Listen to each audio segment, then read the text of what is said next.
Navigating the National Electrical Code, or NEC, can be complex, especially when transitioning between editions. For those preparing for an exam based on the 2002 NEC while primarily having access to the 1999 edition, several online resources can prove invaluable. Firstly, the National Fire Protection Association, or NFPA, offers a dedicated section on their website focusing on NEC changes. This resource allows you to identify critical updates and modifications introduced in the 2002 edition compared to its predecessor. This is crucial for understanding the specific areas where the code has evolved and where your existing knowledge needs to be updated. Secondly, websites such as electricalexamstudy.com offer detailed explanations of the changes incorporated in the 2002 NEC. These resources often provide a more user-friendly breakdown of the code revisions, making it easier to grasp the practical implications of each change. Understanding the reasoning behind these changes can aid in applying them correctly during the exam. Additional online resources are available to bolster exam preparation. The Electrical Exam Study Guide offers a comprehensive overview of the topics typically covered in journeyman electrician exams. This guide can help to reinforce fundamental concepts and identify areas where further study may be required. Free journeyman electrician practice tests provide an opportunity to assess your understanding of the material and familiarize yourself with the exam format. These tests can highlight strengths and weaknesses, allowing for targeted study efforts. Electrician U is another valuable resource, offering a range of educational materials and insights into the electrical trade. This platform may provide helpful context and practical examples to enhance your comprehension of the NEC. When facing limited resources, strategic study techniques become even more essential. Focus on identifying the key changes between the 1999 and 2002 NEC editions. These are the areas where your knowledge needs the most updating. Prioritize understanding the rationale behind these changes, not just memorizing the new rules. Draw upon your existing knowledge and experience in the electrical field. Many fundamental concepts remain consistent across code editions. Leverage your understanding of electrical principles to make informed judgments, even when faced with unfamiliar code requirements. If you encounter a question that you cannot answer with certainty, seek clarification from experienced electricians or instructors. Online forums and professional networks can provide opportunities to pose questions and receive guidance from knowledgeable individuals. Consistent practice and review are crucial for solidifying your understanding of the code. Take practice tests regularly and review your notes frequently to reinforce key concepts and identify areas where further study is needed. Remember to approach the exam with confidence, relying on your knowledge and understanding of electrical principles. By utilizing available resources, focusing on key changes, and practicing diligently, success is attainable. The NEC is structured into chapters, articles, and sections. Chapters cover broad subjects, articles delve into specific topics within those subjects, and sections provide detailed requirements. Some of the key areas typically covered in the NEC include general requirements for electrical installations, wiring and protection, wiring methods and materials, equipment for general use, special occupancies, special equipment, and special conditions, and communication systems. Understanding the structure of the NEC can help to navigate the code more effectively and locate specific information quickly. When studying the NEC, pay close attention to definitions. The NEC contains a glossary of terms that are used throughout the code. Understanding these definitions is essential for interpreting the code correctly. Also be mindful of the tables and figures found throughout the NEC. These tables and figures provide valuable information such as conductor ampacity, conduit fill, and equipment dimensions.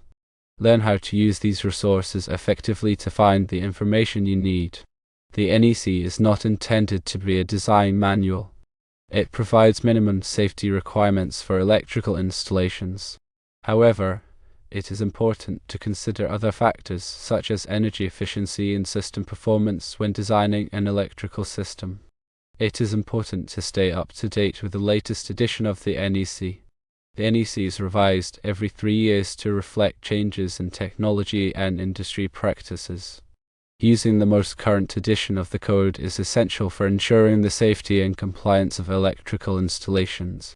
Changes to the NEC can be categorized in several ways. Firstly, new articles or sections which are added to address emerging technologies or previously unaddressed situations. Secondly, revisions to existing articles or sections clarify ambiguous language, correct errors, or update requirements to reflect current practices. Thirdly, deletions of outdated or no longer relevant articles or sections streamline the code and remove unnecessary information. Some of the most common types of changes include updates to conductor ampacity tables, revisions to grounding and bonding requirements, modifications to overcurrent protection requirements, and changes to wiring methods and materials. Changes to conductor ampacity tables reflect advancements in conductor technology and a better understanding of heat dissipation.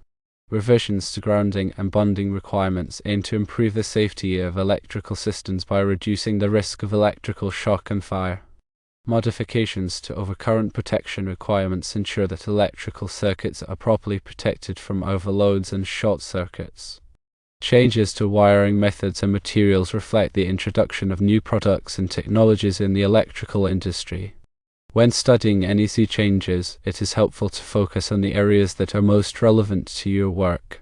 For example, if you primarily work on residential electrical systems, you should focus on the changes that affect residential wiring. If you work on commercial or industrial systems, you should focus on the changes that affect those types of installations. It is also helpful to attend training courses or seminars on NEC changes. These courses can provide valuable insights into the reasoning behind the changes and how they should be applied in practice. Several resources are available to help you stay up to date with NEC changes. The NFBA offers a variety of publications and training materials on the NEC, including the NEC Handbook and the NEC Analysis of Changes. Electrical trade publications, such as Electrical Construction and Maintenance, also provide coverage of NEC changes. The International Association of Electrical Inspectors, or IE, offers training courses and certifications on the NEC. Online forums and discussion groups can also be a valuable resource for learning about NEC changes and discussing them with other electrical professionals. When studying the NEC, it is important to remember that it is a complex and constantly evolving document. Staying up to date with the latest changes and seeking clarification when needed is essential for ensuring the safety and compliance of electrical installations. Grounding and bonding are critical aspects of electrical safety, and the NEC contains extensive requirements for these systems. Grounding provides a path for fault current to return to the source, allowing overcurrent protection devices to operate and clear the fault. Bonding connects non-current carrying metal parts of an electrical system together, creating a low impedance path for fault current. The NEC requires that all electrical systems be properly grounded and bonded to minimize the risk of electrical shock and fire. Overcurrent protection is another essential aspect of electrical safety. Overcurrent protection devices, such as circuit breakers and fuses, are designed to protect electrical circuits from overloads and short circuits. The NEC specifies the types and sizes of overcurrent protection devices that are required for different types of circuits. Wiring methods and materials are also regulated by the NEC. The NEC specifies the types of wiring methods that are permitted for different applications, such as conduit, cable, and surface raceway. The NEC also specifies the types of materials that are permitted for use in electrical wiring, such as copper, aluminum, and PVC. Special occupancies, such as hazardous locations, healthcare facilities, and places of assembly, have additional requirements in the NEC. These requirements are designed to address the unique safety challenges posed by these types of occupancies. Special equipment, such as elevators, escalators, and electric signs, also has additional requirements in the NEC. These requirements are designed to ensure the safe operation of this equipment. The NEC also contains requirements for special conditions, such as emergency power systems, standby power systems, and renewable energy systems. These requirements are designed to ensure the reliability and safety of these systems. Communication systems such as telephone, data, and CATV systems are also covered by the NEC. The NEC specifies the requirements for the installation and wiring of these systems to prevent interference and ensure safety. When working with electrical systems, it is important to always follow safe work practices. These practices include energizing circuits before working on them, using appropriate personal protective equipment, and following lockout-tagout procedures. It is also important to be aware of the potential hazards associated with electrical work, such as electrical shock, arc flash, and electrocution. The NEC is not a substitute for proper training and experience. Electrical work should only be performed by qualified individuals who have the necessary knowledge and skills. The NEC is a living document that is constantly being updated to reflect changes in technology and industry practices. It is important to stay up to date with the latest edition of the NEC to ensure that your electrical work is safe and compliant. Firstly, the scope of Article 90 covers the purpose, scope, enforcement, and definitions of the NEC. Secondly, Chapter 1 covers general requirements for electrical installations, including wiring methods, overcurrent protection, and grounding. Thirdly, Chapter 2 covers wiring and protection, including conductor ampacity, overcurrent protection, and grounding and bonding. Fourthly, Chapter 3 covers wiring methods and materials, including conduit cable and raceways. Fifthly, Chapter 4 covers equipment for general use, including appliances, luminaires, and motors. Sixthly, Chapter 5 covers special occupancies, including hazardous locations, healthcare facilities, and places of assembly. Seventhly, Chapter 6 covers special equipment, including elevators, escalators, and electric signs. Eighthly, Chapter 7 covers special conditions, including emergency power systems, standby power systems, and renewable energy systems. Ninthly, Chapter 8 covers communication systems, including telephone, data, and CATV systems. The NEC is organized into 9 chapters, each covering a different aspect of electrical installations. Each chapter is further divided into articles, which cover specific topics within that chapter. Each article is further divided into sections, which provide detailed requirements for that topic. For example, Article 210 covers branch circuits, which are the circuits that supply power to outlet, lighting fixtures, and appliances. Section 210.12 covers arc fault circuit interrupter, or FSI protection, which is required in many residential circuits. The NEC also includes a number of tables and figures, which provide additional information and guidance.